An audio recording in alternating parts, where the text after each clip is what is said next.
بسم اللہ الرحمن الرحیم۔ السلام علیکم۔ وہ اس وقت ہیوسٹن کے مہنگے ترین نائٹ کلب میں موجود تھا۔ اس نے مجھے میسنجر پر کال کر لی۔ انہوں نے مجھے کال پر اپنا تعارف دیا اور پھر بتایا کہ وہ میری تحریر اکثر پڑھتے رہتے ہیں۔ ان کے بقول وہ میرے انداز بیاں سے بہت حد تک متاثر تھے۔ وہ کافی عرصے سے کوشش کر رہے تھے کہ مجھ سے رابطہ کر سکے، لیکن کبھی ہمت نہیں ہوتی تھی اور کبھی ان کا ارادہ بدل جاتا تھا۔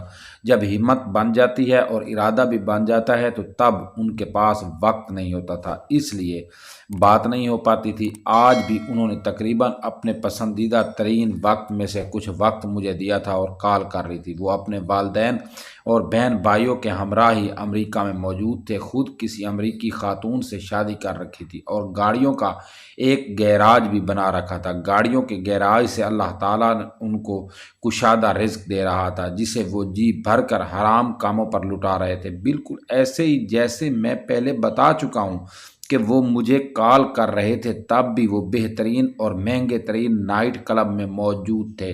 ان کے نزدیک ہماری کمائی کا سب سے بہترین مصرف یہ ہے کہ ہم اپنی کمائی کو خود پر خرچ کریں، لیکن یہاں میرا ان سے نظریاتی اختلاف تھا اور میں نے ان کو بتایا تھا کہ ہماری کمائی کا بہترین مصرف یہ ہے کہ ہم اپنی ضروریات کو کم کر کے اپنی بچی ہوئی کمائی کو مخلوق خدا پر خرچ کریں۔ اس بات پر ہم نے تقریباً 40 منٹ بحث کی، لیکن 40 منٹ کے بحث کے باوجود بھی ہم لوگ کسی نتیجے پر نہ پہنچ سکے۔ اس کی وجہ یہ تھی کہ وہ صاحب میرے دلائل کو ماننے کے لیے تیار ہی نہ تھے۔ میں ان کے سوال کا جواب دینے کے بعد جب سوال کرتا تھا تو میرے سوال کے بدلے وہ جواب نہیں بلکہ سوال ہی کرتے تھے، اس لیے مجھے اس بحث کا کوئی نتیجہ نکلتا ہوا نظر نہیں آ رہا تھا اور میرے دل میں یہ حسرت بھی تھی کہ کاش یہ انسان میری وجہ سے ہدایت کی طرف آ جائے یا کم از کم کوئی ایک نیکی بھی کر لے جو روز محشر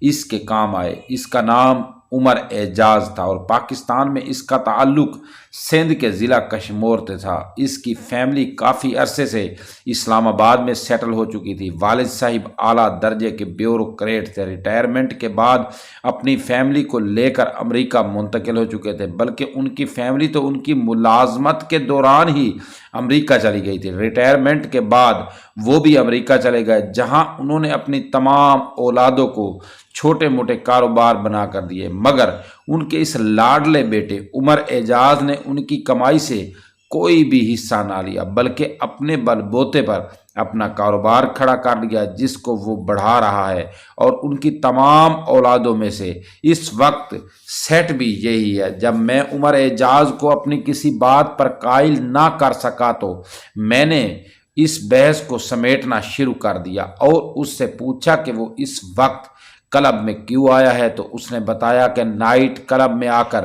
زندگی سے لطف اندوز ہونا اس کی پرانی عادت ہے، جس سے اس کو سکون ملتا ہے اور وہ آج بھی یہاں سکون لینے ہی آیا ہے۔ میں نے اس سے اگلا سوال پوچھا کہ اس وقت اسے زندگی میں کسی قسم کا کوئی مسئلہ یا کوئی خواہش باقی ہے۔ میری بات سن کر وہ کچھ سوچ میں پڑ گیا۔ تھوڑی دیر بعد وہ سوچتا رہا، پھر اس نے نہ میں سر ہلاتے ہوئے جواب دیا، نہیں۔ اس کے چہرے کو دیکھ کر جہاں تک میں نے اپنے علم کے مطابق حساب لگایا تھا، اس حساب سے اس وقت وہ کسی گہری سوچ میں ڈوبا ہوا تھا اور اس کے دل میں اس وقت ایسی خواہش ضرور تھی جس کے پورا ہو جانے کی صورت میں اسے اپنا مستقبل محفوظ نظر آ رہا تھا، لیکن اب میں اس کے دل کا حال تو جان نہیں سکتا تھا کہ دل میں کون سی خواہش موجود ہے، لیکن میں یہ جانتا تھا کہ اس نے جو جواب میں نہ کیا ہے یہ وہ جھوٹ بول رہا ہے۔ اس لیے میں نے اس کو غور سے دیکھتے ہوئے اس کے منہ پر سچ کہہ دیا اور اس کو کہا کہ تمہارے دل میں کوئی نہ کوئی خواہش ضرور موجود ہے، لیکن تم جان بوجھ کر جھوٹ بول رہے ہو۔ غور سے اس کے چہرے کو دیکھ رہا تھا۔ میری بات سن کر اسے واقعی ایک جھٹکا لگا۔ اس نے مجھے آزمانے کے لیے کہا کہ اگر تمہارے پاس اتنا علم ہے تو پھر وہ خواہش بھی بتا دو۔ میں نے کہا کہ میرے پاس اتنا ہی علم تھا جتنا میں نے آپ کو اندازہ لگا کر بتایا ہے۔ اب اگر خواہش تم بتا دو تو میں اللہ تعالیٰ سے دعا کروں گا اور مجھے امید ہے اللہ تعالیٰ تمہاری وہ خواہش پوری کر دیں گے۔ ابھی وہ اپنی خواہش بتانے ہی والا تھا کہ اسی دوران شراب کی ایک بوتل اس کی ٹیبل پر پہنچا دی گئی۔ جب وہ بوتل کو کھولنے لگا تو میں نے اس سے پوچھا یہ کیا ہے؟ اس نے مجھے بتایا کہ یہ فلاں کمپنی کا الکوہل ہے۔ میں نے اس کو بوتل کھولنے سے منع کر دیا اور کہا کہ پہلے تم مجھے اپنی خواہش بتاؤ۔ اس نے میری بات مان لی اور بوتل کھولنے سے پہلے مجھے بتایا کہ وہ چاہتا ہے ایک کنسٹرکشن کمپنی کے ساتھ اس کا معاہدہ ہو جائے، اس کمپنی کے تمام گاڑیوں کے ریپیئر اور مینٹیننس کا کام اسے مل جائے۔ اگر یہ کام ہو جائے تو اگلے 10 سال تک کے لیے اس کا کاروبار چلتا رہے گا۔ اس کی بات مکمل ہو گئی تو میں نے اس سے پوچھا کہ اگر تمہیں اس کمپنی کے ساتھ کے علاوہ کہیں اور سے کام مل جائے تو تمہارا دل مطمئن ہو جائے گا؟ اس نے کہا کہ دل تب ہی مطمئن ہوتا ہے جب اس کی منشا کے مطابق کام ہو، ورنہ میں تو حال میں اللہ تعالیٰ کا شکر ادا کرتا ہی رہتا ہوں۔ میں نے اسے کہا کہ اللہ تعالیٰ آپ کے دل کی خواہش کو پورا کر دے گا، لیکن اس کی وجہ سے اللہ تعالیٰ کے لیے آپ کیا قربانی دے سکتے ہیں؟ میری بات سن کر اس نے کہا کہ اللہ تعالیٰ کو میری قربانی کی کیا ضرورت ہوگی بھلا؟ میں تو ادنا سی ایک مخلوق ہوں، میں اللہ تعالیٰ کے لیے کیا قربانی دے سکتا ہوں؟ اس کے بعد بات سن کر میں مسکرایا اور پھر اس کو بتایا کہ آپ ادنا سی مخلوق نہیں بلکہ اشرف المخلوقات ہیں۔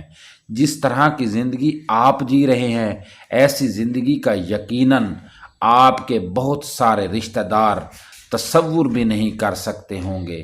میں بس آپ کو یہ کہنا چاہتا ہوں کہ آپ صرف اپنی اتنی سی قربانی دیں کہ جو بوتل تم نے خرید رکھی ہے یہ بوتل واپس کر دو اور اس کی جو قیمت ہے وہ اللہ تعالیٰ کی راہ میں کسی غریب پر خرچ کر دو۔ میری بات سن کر وہ کچھ سوچ میں پڑ گیا اور پھر اس نے کہا کہ میری نظر میں تو ایسا کوئی غریب نہیں ہے، اور پھر شراب کی ایک بوتل کی قیمت سے اس کا کیا بن جائے گا؟ میں نے عمر اعجاز کی بات سن کر اسے جواب دیا کہ میں تمہیں اس لیے نہیں کہہ رہا کہ شراب کی قیمت کسی غریب انسان پر خرچ کر دو کہ اس قیمت سے اس غریب انسان کا کچھ بن جائے گا۔ میں تمہیں اس لیے کہہ رہا ہوں کہ اس وقت سے اس قیمت سے تمہارا کچھ بن جائے گا۔ میری بات سن کر وہ مسکرایا اور اس مسکراہٹ میں واضح طنز نظر آ رہا تھا، لیکن نہ جانے کیسے اس کے دل میں خیال آ گیا اور وہ میری بات سے متفق ہو گیا۔ اس نے شراب کی بوتل واپس کر دی اور کہا کہ میری نظر میں تو کوئی بھی غریب نہیں ہے، اور وہ رقم مجھے بھجوا دی کہ میں کسی غریب پر خرچ کر دوں۔ یقین کرے وہ رقم پاکستان میں تقریباً 27 سے 28 ہزار روپے بن گئی تھی۔ میں نے اس رقم سے ایک عیسائی بچی کا آپریشن کروایا جس کو کئی دنوں سے مسلسل پینڈکس کا درد تھا۔ الحمدللہ آج وہ بچی بھی صحت یاب ہو چکی ہے۔ وہ بچے مجھے اور اس شخص کو مسلسل دعائیں دیتی ہے جو اس کے علاج کے لیے وسیلہ بنا ہے۔ تقریباً 1.5 ماہ بعد دوبارہ میرا رابطہ عمر اعجاز صاحب سے ہوا تو وہ بہت خوش تھے۔ اللہ تعالیٰ نے ان کے دل کی مراد پوری کر دی تھی۔ ان کا اسی کنسٹرکشن کمپنی سے معاہدہ ہو گیا تھا۔ اگلے 10 سال تک کا پروجیکٹ اس کمپنی کا وہیں چلتا رہا اور 10 سال تک کی عمر صاحب نے ان کی گاڑیوں کو مینٹیننس کرنی تھی۔